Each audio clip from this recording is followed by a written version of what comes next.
Welcome to the HR Chat Show, one of the world's most downloaded and shared podcasts designed for HR pros, talent execs, tech enthusiasts, and business leaders. For hundreds more episodes and what's new in the world of work, subscribe to the show, follow us on social media, and visit hrgazette.com. Welcome to another episode of the HR Chat Show. Hello, listeners. This is your host today, Bill Banham. And in this episode, I'm delighted to welcome back for maybe the third, perhaps fourth time, Matthew Hamilton, Vice President, People Analytics and HRIS over at Protective Life. Matthew is a West Point and MIT graduate. Matthew has joined me on the HR Chat podcast before to help demystify people analytics and make data-driven HR more approachable. And he's very good at it. But this time, we're going to focus on another area of responsibility, which is HR technology. Listen as we talk about setting a guiding HR tech strategy, the resources that leaders can use to get educated before going to market, and how to run an RFP process that actually drives value, and how to build the business case and manage stakeholders so the project doesn't stall halfway through. So if you're an HR leader, HRIS owner, people analytics pro, or someone trying to make sense of the HR tech landscape right now, this one is for you. Matthew, my friend, how are you doing? Lovely to have you back on the show after a little while. Yeah, it's great to talk to you again. Good to see you. Let's start by talking a little bit about a shift that you and your team made in 2025 from analytics to HR tech strategy.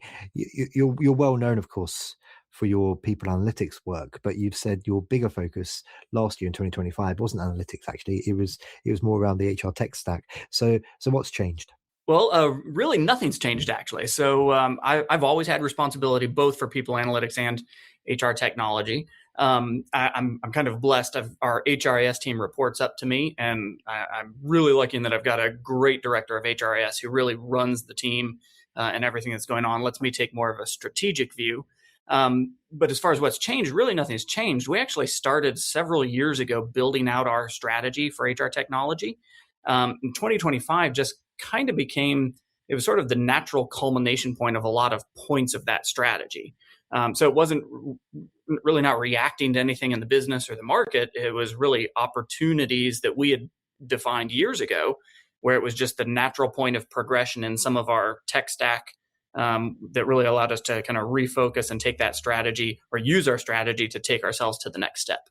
Now let's talk about the why behind consolidation, if that's okay. A lot of HR teams are managing multiple overlapping platforms: HCM, engagement, performance, learning, payroll, benefits, analytic layers.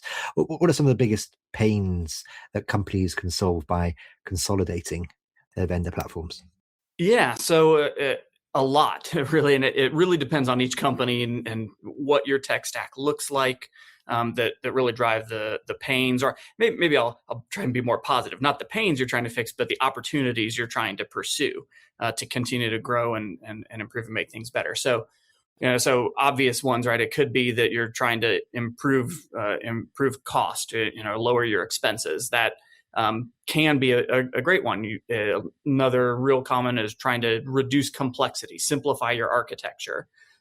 Could be trying to improve the user experience for your managers, your employees, or gain a new capability that you've never had, or increase your ability to your abilities to de-risk aspects of your processes, or it could be multiple ones of those. Right? Rarely, I think, are people trying to pursue just one of those.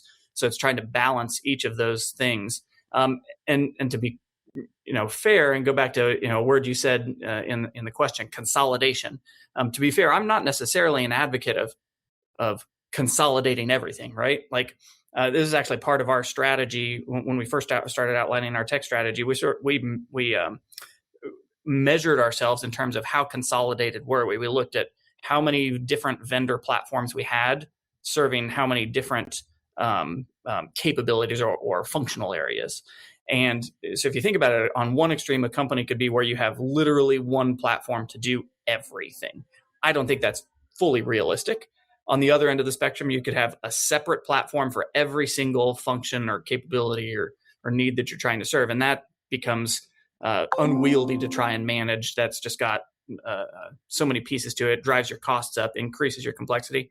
And so what's the happy medium for companies? That's somewhere in the middle. And I think each company needs to figure out where they need to balance between consolidating more, reducing vendors, but then the trade-offs of that, right, is you may lose some capabilities. So I think it's trying to solve that equation for each of ourselves, for each of our companies, of what is the right mix. And I think it changes over time too, right? So you may go down a consolidation path and an exercise of consolidating solutions, and then over time you'll see that different vendors develop capabilities in different ways, or the business needs change. So you start disaggregating that consolidation. And then over time, it grows to where you're too disaggregated and you have to start the consolidation path. So it's over time, I think it flows back and forth, but having that good central view of generally where should our company be in terms of on that spectrum of consolidated versus disaggregated to point solutions. Having a clear view on that is the thing that really sets you on the right path. Okay, very good. Let's continue along those lines then. So what does a good HR tech strategy actually include, and how do you stop it from becoming a vague vision statement that doesn't necessarily influence real choices? So I'll actually say, I think actually starting with the vision statement is actually a really good point. That having a good vision of where we're trying to get to, what do we look like in some period of time, 3 years, whatever the right time horizon is. And actually, my background, even before I got into this HR technology and people analytics space, I was a military officer. And actually starting with the vision, what's the commander's intent of the vision, is actually a very useful thing. But you can't stop there, right? So I think getting at your question, some companies make the mistake of they'll create some amorphous, abstract vision that they have no way of actually actioning upon and doing anything towards. And then that's where the vision doesn't give you any value. But I think if you actually do start with a good vision of what are we trying to be, and that can be framed in terms of the company, human capital, the HR, it kind of depends on each company, but having that clear vision of what you want to try and achieve and be is a useful starting point. From there, though, what builds out that good, what are the good elements of your strategy? Something that we did years ago when we started really getting more disciplined in this area is we built a set of guiding principles. And this was not something that any one person did. We brought our whole HR leadership team together, and we really worked at this and set forth 10 guiding principles that matter to us, and what they really help serve as is the North Star for us. And so they kind of cover several different things, but what it's been useful for is it helped us set what matters to us at a time when we weren't trying to do anything specifically. We're building the strategy, but we weren't trying to make other changes at that time. So it let us in sort of a neutral environment, set the principles for what matter to us. And those become sort of this North Star, this guiding principle beacon of how do we think about and make decisions, so that inevitably, in which we have run into since then, places where we get into having to make a decision about something that each of us individually could look at differently. We could have different perspectives, but we can go back to those guiding principles and say, well, collectively, when we started this, we said this matters to us. And so we can evaluate our own decision processes and guide our own decisions against those things that we value, that we set up as our principles. It seems like doing that seems like some of the work that's kind of touchy-feely, right?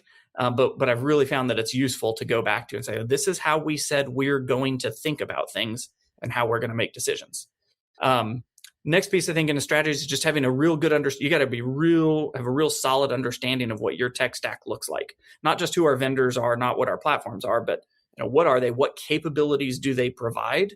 What are we paying for them, right? So different companies may handle it differently. We actually consolidate all of our HR tech solutions under one cost center, so I can have a good view of where the money is going to which vendors, even if I'm not a primary user of the platform. It may serve one of our COEs, but have a good centralized view of who are all our vendors, what are we paying for them, and then what are the subscription timelines. And everybody's on a subscription path now, so understanding when things are coming up for renewal, so that we really have a good long range view.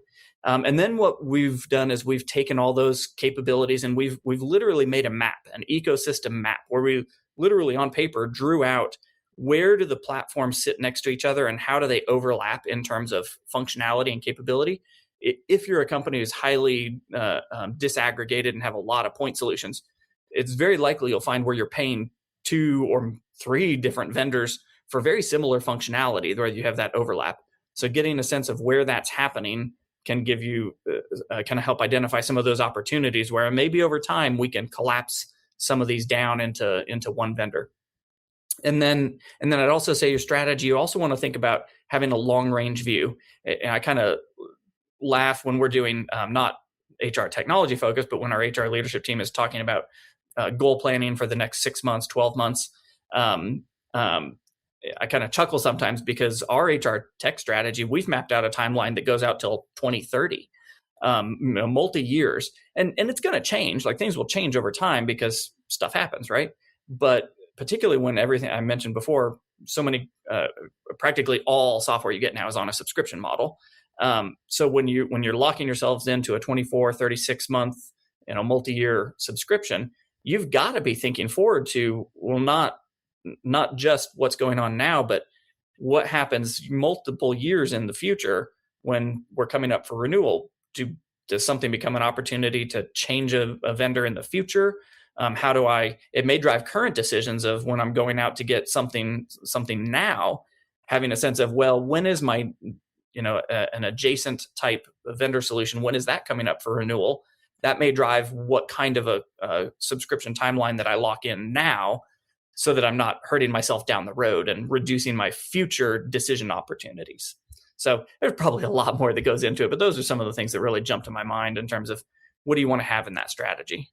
Okay, very good. Thank you very much. I'd like to move on now and talk a bit about the RFP process. Many RFPs are run like a procurement checkbox exercise. What are the biggest mistakes you see HR teams make in the RFP process, and what does an outcome-driven RFP look like in practice? Yeah, so I think a big mistake would be not taking ownership of the process, right? In a company, any sizable company, you're going to have, some partners in procurement, vendor management, and you totally should partner with them, right? I've got some great partners in our vendor management team that I've worked with for years. So have a strong relationship there, but don't let them just run the process and you don't want to be on the sidelines of your own thing, right? Like this is something that you as the HR leadership team are trying to build out your own tech stack. So you should be very invested and in that process. And so that, what does that look like of making sure that you're really driving the RFP is you don't want to just limit yourself to what's been done before, right? So you may have a template for an RFP or examples of ones that other functions in your company have done. By all means, reference those, start with those to get a sense of, well, what are the kinds of things we need to ask? Particularly like if you talk with and partner with folks in your IT organization or IT security, they do this a lot, so they'll have a real good sense. But you really don't want to be only beholden to that. So you want to really customize your RFP for what matters for us. What are we trying to get and achieve? And I think a big part of that is when you're putting together your requirements and to publish an RFP is really balancing what I'll call features versus capabilities. So understanding, are we looking for a very specific feature, or are we looking for something that provides us the capability to do something? And I think you're better off if you trend towards the latter, is focusing on capabilities. If you get too focused on features, you may over constrain what you're looking for and make it hard for some vendors to actually respond to what you want. Some may actually opt out because they think that you're too constrained, too specific on some things. And I think it's useful to just kind of be a little bit more open, because the vendors in the marketplace have developed solutions for problems that are kind of common across everyone, right? Like HR challenges are kind of, they're not unique to any one company. And so really just focusing on telling the vendors what capabilities, what are we trying to enable ourselves to do? You show us how your solution helps us do that better, or do it better. And just kind of just anecdotally, I was talking with somebody at a conference, and they just philosophically had a different approach than we did for a similar type of go to market, where they went out with, I want to say it was something like a list of 900 requirements. For something similar, I think we went out with 60, right? And I think it just makes it easier on yourself. Now, you don't want to go out with too general, right? You don't want to just say, help us do performance management. Okay, well, get a little bit more detailed on that. But I think you can not over constrain ourselves and be a little bit open to that vendor influence to show us, what your solution does. Okay, so you've done all this work getting to this point. You're not one of those companies that ask for 900 different functionalities to tick off for you to approve. That seems quite high, certainly. So let's talk about building the business case that gets approved then. What makes the strongest business case? Cost savings, reduced complexity, employee experience, better analytics, risk control. How do you frame ROI in a way that resonates with leadership? Yeah, so I think it depends on what matters to each organization, right? So different organizations have different things driving them at different points in time. So whatever the priorities are in your business, leverage that, right? Like if you're in an environment where it's really about cost control and expense savings, well, focus on that. If you go build a great business case that doesn't address the cost savings component, well, you're probably gonna not have a very strong case when you take it up through whatever your channels are to get approval.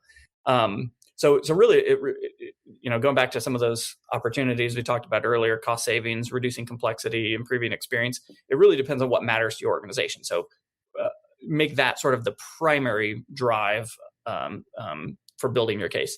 Not that you can't include the other ones, right? Like by all means, you should address all of those areas. I think in building that business case, you want to paint the picture of how things are different. And so kind of similar, goes back to, you got to have a real clear picture of how things are now. So if you're trying to say we should go invest in this, we should go do this, you got to be able to very clearly paint the picture of, well, how is it now? How does this new thing we want to invest in, how does this new solution enable us to be different, be better, improve on this area? So you can paint that contrast. When your business case is more built around, we should do this, I'm kind of joking here, but right, we should do this because we should do it, or we should do this because it's cool. That's not an impossible business case to build, but it's a lot harder, right? Particularly because you're gonna run into some point, could be your CHRO, could be your CFO, who's really going to ask some hard questions, and if you don't have a real solid case built upon objective data around whatever that is you're trying to solve, the user experience problems, people not using the platform, the prior platforms you've invested in, reducing expenses. If you're not really focused around those questions that they're going to ask, it's going to be a hard case to make. Okay, wonderful. I've only got a couple more questions for you for today. The next one, let's kind of maybe recap some of the things that you've mentioned so far. I'd love to get your take in terms of lessons learned and advice for HR leaders doing what you guys went through in 2025 this year. So looking back at some of the biggest lessons that you've learned, and what would you recommend to HR leaders perhaps planning to focus on their HR tech stack in 2026? What would be some of your tips for them? Yeah, so definitely, we've said strategy a lot. I would definitely say start, if you don't already have an HR tech strategy, start to build one. And it's not that you just sit down and once and do it, right? It's a living, breathing type of approach. The document that our strategy exists in, I don't think I've ever retitled it from saying draft in the title. Like, it's always in draft state because it's continually living and breathing. But if you don't have anything, it makes it harder to make decisions in the future. So starting to build out that strategy, and like I said, it's not just sit down and do it once. It's an evolution over time. I think that is a very, very useful place to start. As part of that, or maybe in parallel with it, is getting a real strong picture of your current state, right? It's hard to decide where are we trying to get to if we don't know where we're at. So real strong view of the current state, just of the vendors, the solutions that you have, how much expense is that adding up to, particularly if you're not like us, if you don't consolidate all of those expenses into one cost center and they're split across multiple cost centers, you may have a real hard time at first of just even understanding how much money do we pay on an annual basis for all these things. So understanding what you're paying, what your timelines are, like how long you're locked into certain things for, because that may drive, if we're locked in for 36 more months on this subscription, it's probably not worth too much energy looking at alternatives in this space right now. Although I'll caveat that, I'll kind of contradict myself here. Another real strong thing that leaders can do now is to start to orient on the market. Even if you're not actually active in the market, actually the best time to orient on the market and the vendors and what's going on is when you're not trying to go find a solution to add a capability or to replace something, because then you're under time pressure, right? You have pressure to go out and so it may lead you to actually make some hastier decisions. If you start to get an orientation and maintain an orientation on the market, then when you get to those points where it's like, oh, we need a new solution for, whatever, performance management, that's the example I gave before, then you already have a sense of who to go to, of what vendors to go look at. So you have that strong orientation. Something else that I think leaders can do too is as you're both getting that orientation, and then when you get to the point if you're actually going down the path of going to market, is to really educate and inform yourself. We talked about the building, or what pieces do you have in an RFP to make that strong. But I think an important part of, even before you get to that, is really orienting and on the market and coming in with a strong point of view. Otherwise, you could end up talking to a lot more vendors than you need to, and just wasting time. That's one of the hardest, or one of the most valuable resources, right? Is time. You can't go spend hours and hours and hours of demos with dozens of vendors. You got to real quickly take the slate of everyone out there in the market, and there's a lot of HR tech vendors, right? Taking that down to a much more manageable shortlist quickly, so that you can spend deeper time with that shortlist and really get a sense of who can do what we need them to do, or even if they all can do it, who can do best what we need them to do, what's the best fit for us.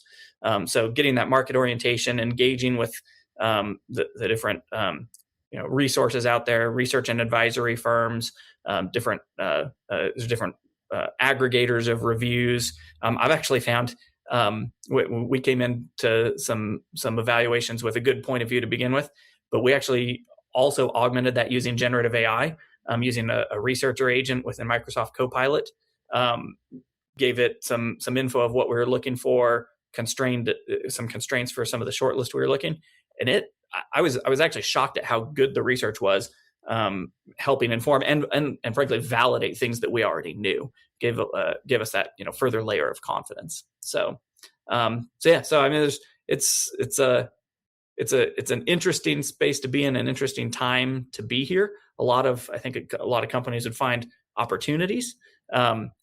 And I guess maybe I would just circle back to the very first thing I said. If what do leaders need to do in 2026? I think the first thing is really to start with building out or updating your HR tech strategy. Because if you don't have that as sort of your core central view, you're really just flying blind. You're just really then at the whim of other forces, whether that's your CFO telling you need to trim expenses, your CHRO saying we need to add capabilities or improve the user experience. If you don't have that guiding strategy, you're not driving the ship at that point. You're just a passenger.